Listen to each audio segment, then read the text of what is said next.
For a person like me, for an exile like me, there's this attachment to the past. That past includes your land, your people, your culture, your language, everything. And when you know that you cannot go back for sure, for 100%, there's this dream. You go back in your dream. I have this dream over and over. I go to a cemetery where my mother, my grandmother, grandparents, and ancestral relatives were buried. I would walk in. It's a long walk, very long, and I would spot different tombs of people I knew, and I would try to find their tombs. I would ask myself, it's why I couldn't find. And I would realize, oh, I was away when they were buried. And I would look for someone to show me their places and couldn't find. And I wake up.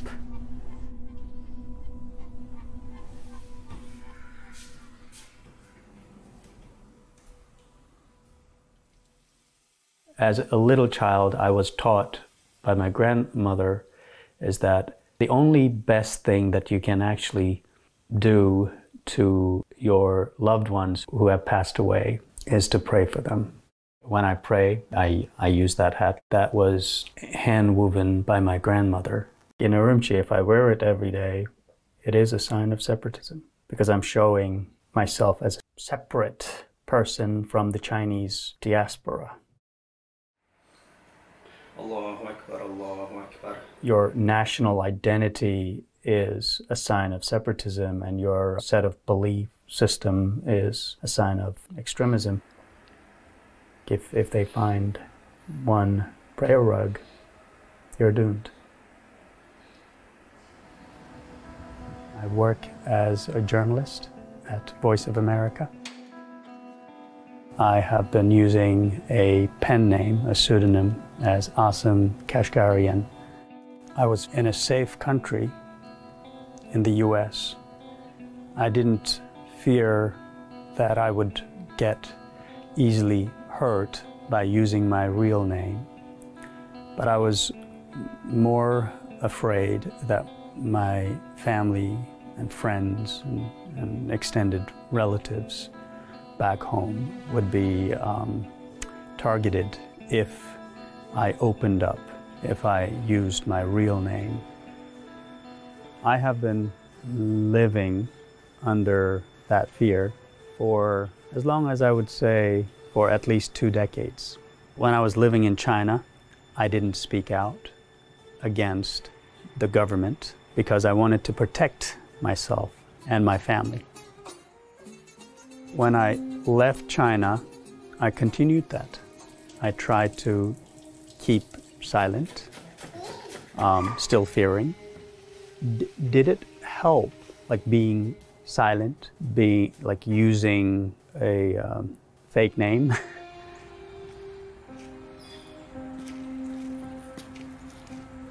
I've seen friends, personal mentors, teachers, and some relatives being targeted.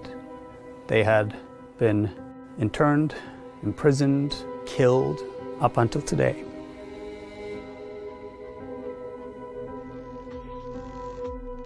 It was a summer party for employees.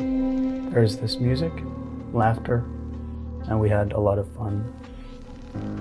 And in this picture, the only person who's actually not in prison is me, and the rest, they're incarcerated.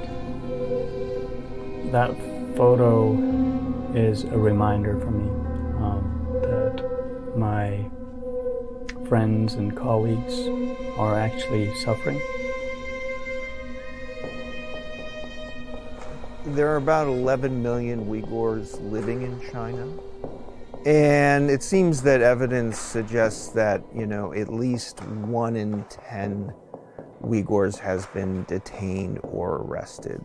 The Chinese government has often targeted Uyghurs as a security concern. If you practice religion in a way that the Chinese government sees as not acceptable, you're an extremist, but that means you're also a separatist and you're also a terrorist.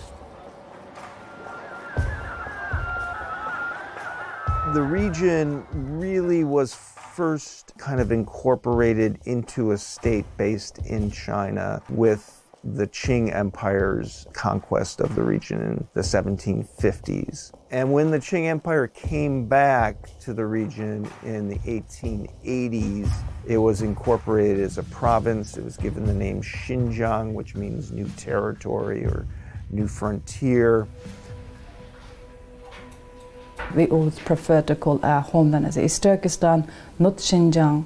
The Chinese government is not just repressing or putting Uyghurs by million in the concentration camp in East Turkestan. They're also repressing Uyghurs outside of China too. Because the Chinese government doesn't want the world to know what's happening. Every Uyghur has connection to that genocide and that repression.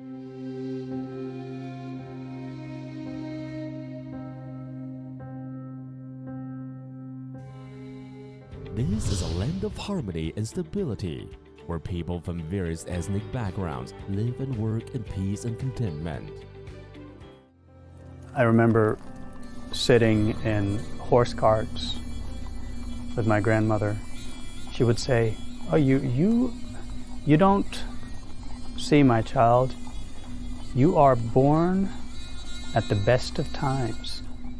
When I was born in 1979, China began reform, and actually it was a very short-lived renaissance for the Uyghur life. The Uyghur language was kind of given some kind of autonomy until 1989.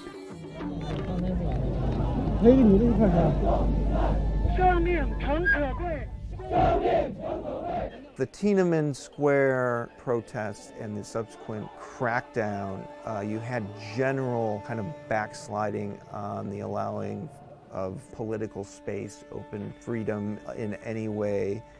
But in the Uyghur region, this was amplified by the fall of the Soviet Union. In the Uyghur region's public protest was immediately identified as nationalism or extremism.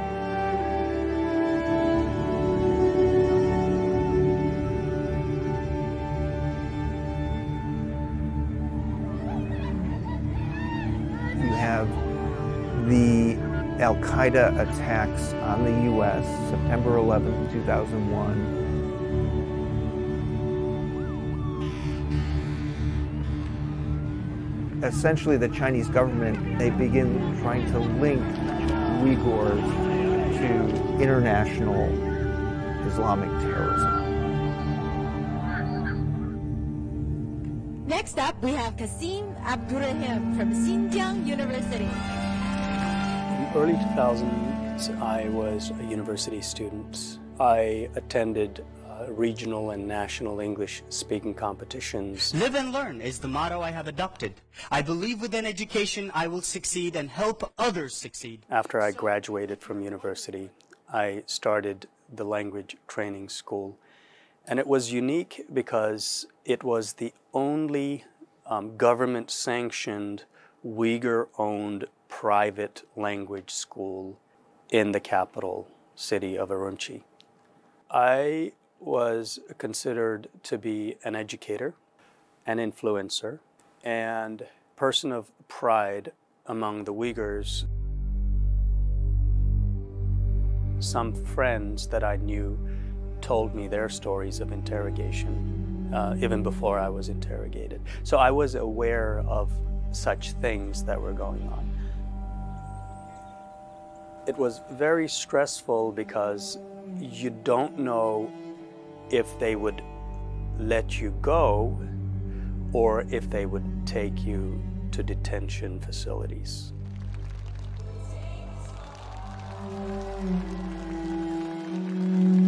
Amidst kind of the repression that followed the Olympics in the Uyghur region, We have an incident that takes place in a factory in southern China where several Uyghur workers are killed by Han workers.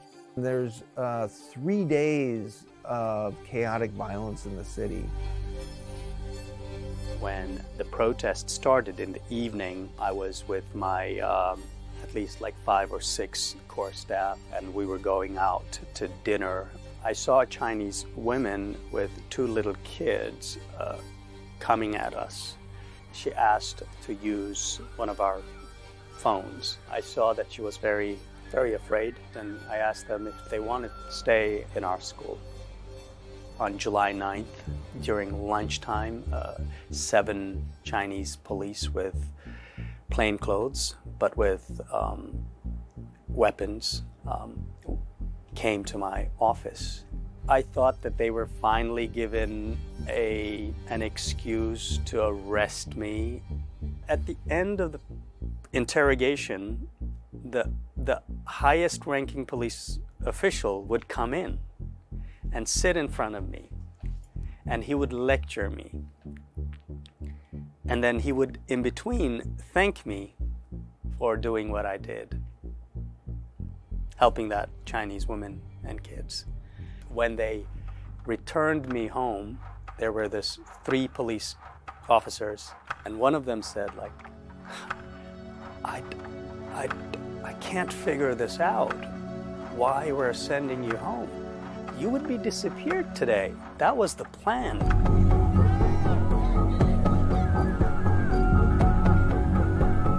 The riots that took place in July 2009 in Urumqi are a real watershed in the situation of Uyghurs inside China, because not only did it create an even stronger feeling in the state that Uyghurs presented a threat to stability, it created a lot of fear among Han Chinese. The Chinese government started to arrest more people, and surveillance increased day by day, week by week. So you have first these mass internment camps, and we start seeing the disappearance in mass of large swaths of the Uyghur population. What we have seen is something on a scale that hadn't been seen before. China Cables is both a project and a set of documents. The documents came to us through a line of Uyghurs out of Xinjiang several years ago. Around that, we built an international journalism project. The most surprising thing about the whole documents set is that it's them, Chinese officials, openly admitting what they're doing. So the Chinese government's public position on the camps is that they are humane and they're educational. And they're designed, part of the security apparatus, to stop terrorism in the region.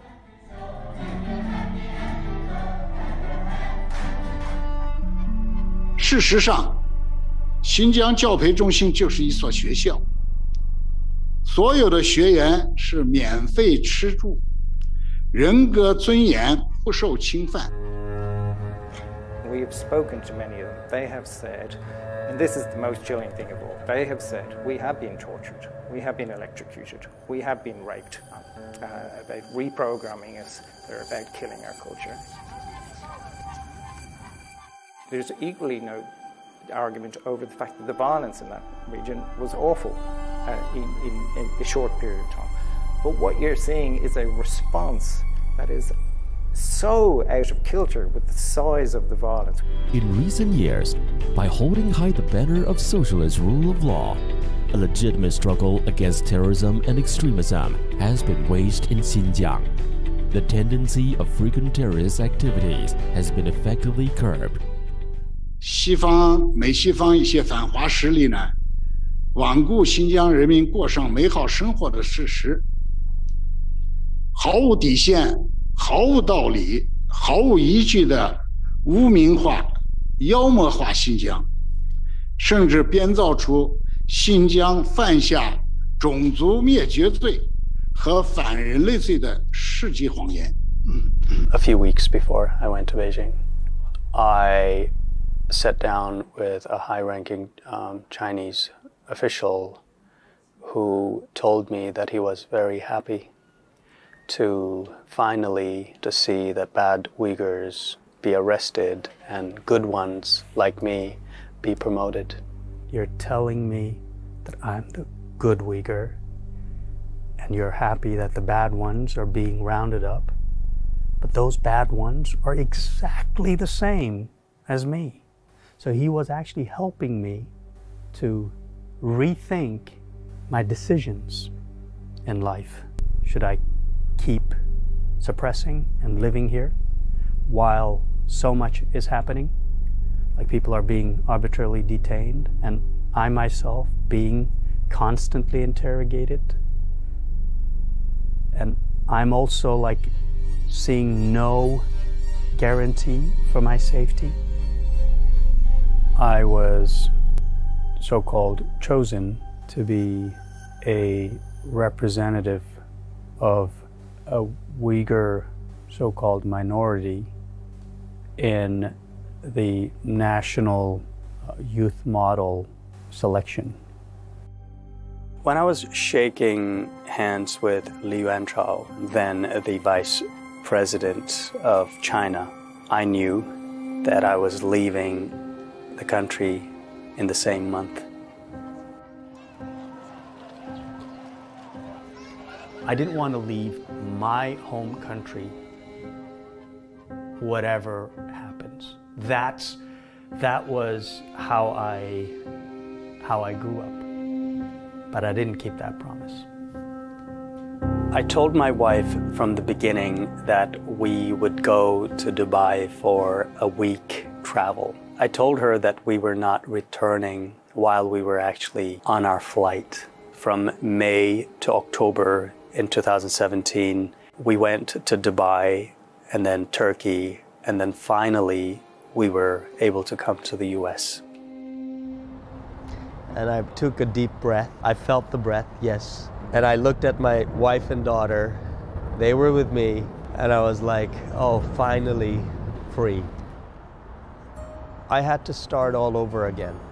And I didn't have any future. No social connections, no friends, no relatives, nothing. I told everyone back home that I was in New York pursuing an education in culinary arts. And all of a sudden, Education Bureau of Urumqi issued a notice telling me that if the legal representative of the school won't present himself in a matter of a few weeks, then we will cancel the school license. If I went back to China, I knew that I would be arrested. I was hoping to actually get some money while studying here from the school in Urumqi. I wouldn't be able to pay the tuition, and I wouldn't even be able to survive in New York. It was cheaper living around Washington, D.C. than New York. Plus, there's the largest Uyghur community in that area. So that kind of comforted us. You have a whole community of people or a whole society who are sharing traumatic experiences. You've got several complex layers. When we talk about collective trauma, we're talking both about the shared experiences of individuals, each of whom has been overwhelmed at one time or another by a sense of fear or threat or terror to themselves or people they care about. So there's collective trauma, there's collective resilience, there's collective healing. For the past 5 years, I've suppressed it so much. You really have to work very hard to actually balance through exercise. If I stop exercising or running, I know that I would be lost sometimes, like mentally. Sometimes you just lie in your bed, but you can't just get up. You ask yourself, what is this? Oh, that's fear.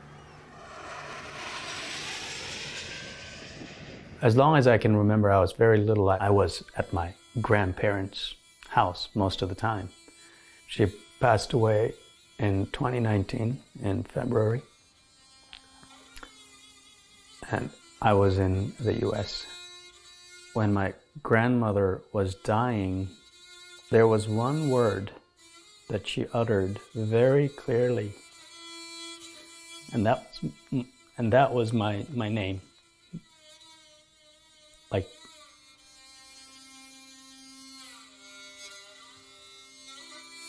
I know if I stayed there, my grandmother wouldn't even be able to know that I was alive. I would be probably in one of those prisons. My beat at VOA is news about Uyghurs and other ethnic minorities in China. Every time I cover news, do interviews, and read reports about the repression against the Uyghurs, it's always, to me, it's always reliving the trauma that I have lived. At the end, I would feel joy and comfort in doing this because I know that I am making some impact in letting the world know what is happening.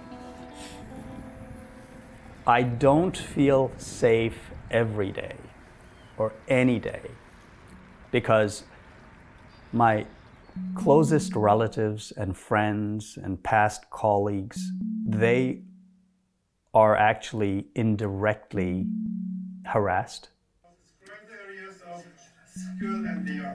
Chinese secret police actually asked one of my friends to contact me, and they said to my friend that they already know that I work for Voice of America, and they were interested in becoming my friends, quote unquote, and then I refused. In America, you don't worry about police while you're walking in the street. You don't worry about police coming at you and checking your phone and looking for apps. Anger doesn't solve a problem. Revenge doesn't solve a problem.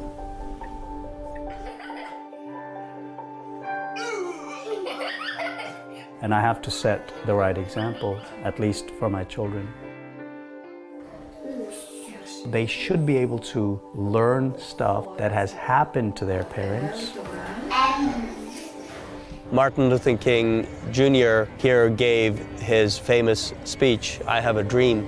I have actually a dream that I have to fight for the freedom, for justice, and for everything that is uttered in Martin Luther King's speech. That equality, justice, and freedom is what everyone is entitled.